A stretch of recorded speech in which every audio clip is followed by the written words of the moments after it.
stronger behavior, and healthier attitudes toward learning. In short, when adults in child's life pull in the same direction, children grow. Scholars describe many ways families can connect with schools. Joyce Epstein widely used frameworks outline 6 practical areas of partnership, such as supporting parenting at home, two-way communication, volunteering, learning at home, decision-making, and partnering with the community. Schools that attend to these areas tend to see gains not only in grades and test scores, but also in students' motivation, confidence, and sense of belonging.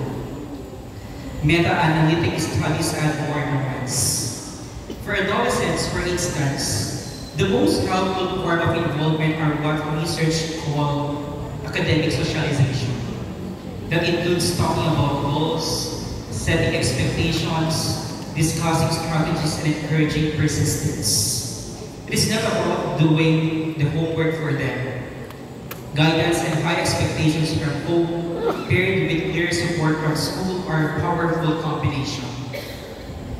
Large international assessments tell a similar story. Analysis from the Program of International Student Assessment, or the PISA, and the related Organization for Economic Cooperation and Development, or the OECD, work find that some forms of parental involvement are more strongly tied to students' outcome than others. Reading together when children are younger, having regular conversation about school, and maintaining constructive contact with teachers all relate to better results and more positive attitude toward learning.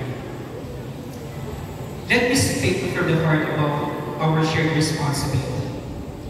Every school wants to feel like a second home for students. That means care, safety, and also guidance. At home, parents correct misbehavior, set limits, address disrespect, and yes, sometimes get hurt because they love their child and want the best for them. Teachers feel the same sense of duty in school. When we call a student's attention, give a consequence, or insist on a standard, it is not to embarrass or harm. It is to teach, protect learning time, and form character. In the Philippines, our work is guided by the Department of Education Child Protection Policy, which requires positive discipline, respect for dignity, and zero tolerance for abuse. It also asks schools to put safety in place so that guidance stays safe, proportionate, and educational. I know many teachers today feel vulnerable to being misunderstood. Allegations, even when untrue, can be painful for everyone, including the child. So I ask, with humility, for your trust and partnership. If your child shares that a teacher corrected them, please reach out to us. Let's talk. As for the context, we will listen. We will share what happened and how we handled it. If we could have done better, we will say so and improve.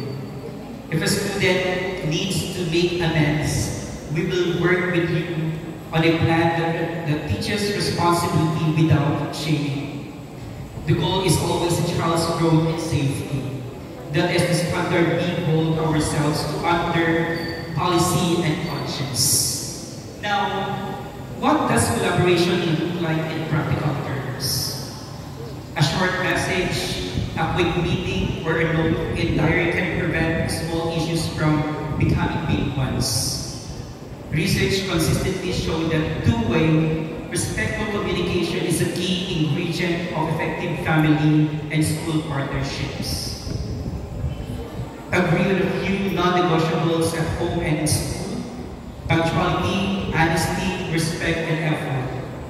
Another study suggests that clear expectation from parents paired with teacher follow-through helps students stay engaged on track.